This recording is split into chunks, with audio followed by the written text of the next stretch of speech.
Hai semuanya, welcome back to my YouTube channel. Di sini ada aku Dewi Kusmastuti. Di video kali ini aku nggak bakal cerita panjang lebar, cuman aku pengen ngejelasin ke kalian tentang tahapan promil aku pertama di Morula IVF sesuai janji aku kemarin di video yang sebelumnya. Dokter ngasih rekomendasi apa aja, terus tindakan dokter seperti apa, itu bakal aku jelasin di sini. Tentunya aku juga berterima kasih banget buat semua orang yang udah ngedoain baik buat aku dan suamiku. Mohon maaf banget kalau misalnya ada beberapa yang belum aku balas. Ya, mohon maaf banget, tapi yang jelas doa baik untuk kalian kembali. Oke, buat kalian yang penasaran, let's stay tune this video, oke? Put your head in mine. You know that I want to be with you all the time. You know that I won't stop until I make you mine. Oke, jadi langsung aja. Di video kemarin kan aku udah cerita kan tentang aku tuh pengen gitu periksa di Morula IVF.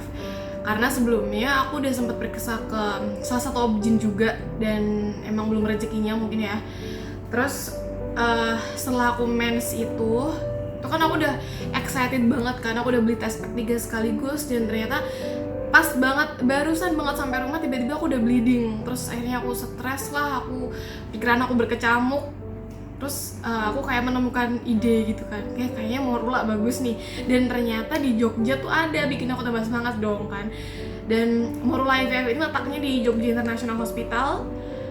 Terus di situ udah ada 3 dokter yang bener-bener spesifikasinya itu IVF. Tapi sebenarnya dia di Morula itu nggak cuma IVF aja, ada banyak intinya ada INSEM, ada induksi ovulasi, tergantung kondisi dari masing-masing pasien. Terus aku bangunin suami aku kan, kayak aku pengen ke Morula nih, dong anterin gitu. Tapi perjalanan menuju ke Morula itu bener-bener kayak banyak banget lika-likunya, lebay. Tapi nggak bener. Jadi salah satu persyaratan di Morula itu kita berdua tuh diwajibkan harus genos dulu. Dan sedangkan waktu itu posisinya udah sore, udah mau jam 3:30. Terus kan kita bingung kan cari tempat genos di mana. Terus akhirnya kita cepet-cepet buru-buru. Tiba-tiba ngide nih, kayaknya di stasiun Tugu ada deh gitu kan. Ternyata pas sampai sana, so ini posisi kita udah di stasiun Tugu dan ternyata kita mengalami sedikit kesulitan pas kita sampai di drop off. Ternyata kita nggak bisa jatah genos karena khusus penumpang aja. Dan ternyata setelah kita jalan lumayan jauh dari parkiran stasiun Tugu sampai ke tempat genosnya itu, ternyata nggak bisa. Dan kita udah berkali-kali telepon beberapa rumah sakit kayak Sarjito, telepon rumah sakit UGM juga, ternyata kuota sudah penuh. Terus kayak udah mulai hopeless gitu kan, tapi keinginan di hatiku tuh kuat banget gitu, pokoknya harus bisa sore ini, kalau enggak ulangin satu siklus lagi gitu. Makanya tuh kayak lanjut setelah kita nggak dapet jatah genos dari stasiun Tugu. Terus akhirnya aku dan suamiku tuh langsung kayak yaudah deh kita coba dulu ke JIH, siapa tahu bisa kan gitu. Udah waktu di jalan, waktu kita mau ke OTW ke sana, aku udah download aplikasinya JIH untuk reservasi genos hari itu juga. Ternyata nggak bisa. Terus aku telepon lagi tuh si JIH-nya. Terus aku dialihkan untuk coba pakai aplikasi gitu. Terus masih nggak bisa lagi. Terus akhirnya udah sampai di JIH. Ternyata alhamdulillah bisa. Dan itu lumayan lama sih, sekitar hampir 45 menitan termasuk antri. Dan untuk biayanya satu orang 40.000, jadi total 2 orang 80.000, sudah termasuk dengan hasilnya. Iyalah hasilnya. Sekarang kita udah sampai di Jogja International Hospital dan posisinya udah sore, jadi agak sepi. Terus langsung kita cepet-cepet ke JIH Vaccine Center untuk melakukan genos agar bisa mendapat kuota. Anyway, setelah aku selesai genos, aku langsung buru-buru banget ke Morula. Dan alhamdulillah masih buka dan dokternya belum pulang. Di situ kan sebelumnya aku udah ngechat adminnya kan, kalau udah mau appointment. Di situ yang seperti aku bilang tadi, ada 3 dokter. Yang pertama ada Prof Anwar, ada Dokter Hidra sama Dokter Yuwana. Nah kebetulan waktu hari itu ngepasin banget Dokter Hidra, dan suami aku juga kebetulan nyaraninnya untuk objin ini harus cewek gitu kan. Terus akhirnya udah deh kita appointment sama Dokter Hidra. Jadi beliau ini dokter spesialis obstetri dan ginekologi sekaligus sebagai dokter embriologi dan konsultan fertilitas gitu. Jadi paket komplit dah. Ini adalah situasi dari Morulai IVF. Salah satu persyaratannya di Morulai ini kita harus melampirkan KTP suami istri, buku nikah, dan juga surat keterangan bebas COVID minimal dengan genos.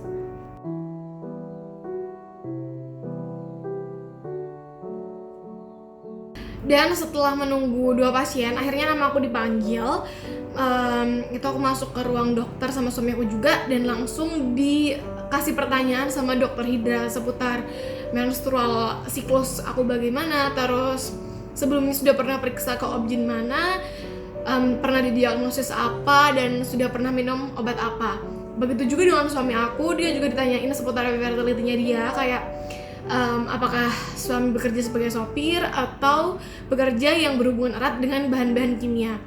Karena banyak faktor yang mempengaruhi kesuburan pada wanita dan pria. Salah satunya itu, karena kalau mau hamil 40%-nya itu dari sisi istri dan juga 40%-nya lagi dari sisi suami, dan 20%-nya dari kedua-duanya gitu. Dan pertanyaan-pertanyaan tersebut itu adalah pertanyaan dasar yang ditanyakan dokter pada saat mau promil. Terus abis itu aku langsung disuruh USG transfi dan dilihat apakah ada permasalahan atau tidak gitu. Selanjutnya dari situ kita sudah ngobrol banyak sama dokter. Dokter juga tahu kalau sebelumnya aku pernah diresepin metformin dan aku konsumsi. Setelah tindakan USG transfi juga dokter menyampaikan kalau aku harus HSG dan suami aku dirujuk untuk analisa sperma. Dan as you know guys, HSG itu adalah pemeriksaan untuk melihat apakah saluran tuba falopi ada penyumbatan atau tidak gitu. Dan setelah aku googling, sakit ternyata, serem, kayak ini bener gak sih gitu. Karena tuh cerita-cerita dari orang-orang yang aku baca di Google dan YouTube itu bener-bener kayak mau meninggal, ya gimana ya, kayak sakit banget gitu. Dan aku besok akan melakukannya. Setelah mendapatkan pengantar untuk melakukan tindakan HSG, aku dan juga suami aku udah melakukan survei ke beberapa laboratorium, dan akhirnya kami memilih untuk di High Lab karena selain harganya murah, di sini pelayanannya bagus. Karena sebelum itu aku berkali-kali diteleponin High Lab untuk mempersiapkan diri untuk melakukan tindakan HSG. For your information ya guys, jadi HSG itu adalah hydrosalpingografi. Jadi salah satu bentuk uji diagnostik yang diberikan oleh dokter radiologi untuk wanita yang biasanya mengalami infertility, seperti untuk melihat apakah ada penyumbatan di daerah tuba falopi atau melihat kondisi uterus, cervix, pelvis, dan lain-lain. Jadi tuh kelihatan nih kalau kita udah di HSG, dalamnya sini tuh kelihatan. Dan itu bener-bener uji diagnostik yang agak ekstrim ya, karena ya kalau kalian buka di YouTube atau kalian googling, itu bener-bener caranya itu ngena banget. Maksudnya dilakukan oleh dokter radiologi, terus alatnya juga bermacam-macam, ada gunting, ada kateter, suntikan, X-ray, dan itu bener-bener harus diawasi banget oleh dokter gitu. Dan kita nggak bisa sembarangan ke laboratorium terus Mbak saya mau HSG, itu nggak bisa. Kita harus dapat pengantar dulu dari dokter spesialis obstetrik dan ginekologi, dan setelah itu baru bisa gitu. Karena bener-bener ini uji diagnostik yang agak riskan, karena itu tadi pakai sinar X-ray. Akhirnya setelah menunggu sekian lama, nama aku dipanggil untuk masuk ke ruang radiologi dan dilakukan tindakan HSG oleh dokter. Ini ruangannya, lorongnya, jadi bener-bener deg-degan banget. Sekarang aku udah pakai baju ganti untuk dilakukan tindakan HSG. Oh ya, aku deg-degannya itu bukan karena apa ya, tapi karena aku terlalu lama nunggu antrian, dan juga di dalam ruangan radiologi aku sendirian, bener-bener sunyi, senyap, menakutin deh pokoknya. Seperti yang kalian lihat, ini adalah alat untuk dilakukannya tindakan HSG. Ada gunting, ada kateter, suntikan, lengkap, dan juga di sini ada mesin untuk X-ray. Terus pada saat tindakan aku akan tiduran di atas tempat tidur ini. Jadi setelah tindakan HSG, dokter juga menyampaikan bakal ada efek samping seperti pendarahan, flek, dan juga kontraksi. Dan di situ menunggu hasil lab kurang lebih tuh 1 jam. Sebelumnya suami bilang untuk lebih baik gak baca hasil labnya, jadi biar suamiku aja yang baca karena aku kan orang yang panikan. Nah, jadi walaupun udah dibilang jangan lihat hasil, sampai rumah tetap aja aku pengen lihat karena penasaran kan. Dan alhamdulillah banget hasilnya bagus, hasilnya paten dan tidak ada sumbatan. Tapi kami berdua sepakat untuk lebih baik mendengar langsung dari dokter Hidra yang bilang bagaimana tentang hasilnya. Dan setelah berberes malamnya itu, kurang lebih efek HSG itu mulai terasa, perut sakit, nyeri banget. Terus aku sampai mikir apa ini ya yang dokter bilang, terus itu rasanya kontraksi. Itu benar-benar sakitnya luar biasa banget. Dan akhirnya tiba di penghujung video. Jadi schedule berikutnya atau next step adalah suami aku diharuskan untuk analisa sperma di Morula IVF. Dan itu dilakukan pada saat konsul berikutnya gitu. Jadi biar pas kan. Karena kalau kita bahas di video ini itu nggak bakal selesai sekarang karena bakalan panjang banget. Dan buat kalian yang pengen tahu gimana besok kelanjutannya, aku bakal share lagi di akun My Delight Part. Jadi jangan lupa buat aktifin tombol loncengnya biar kalian bisa ngikutin terus cerita kami. Bye bye. Assalamualaikum warahmatullahi wabarakatuh.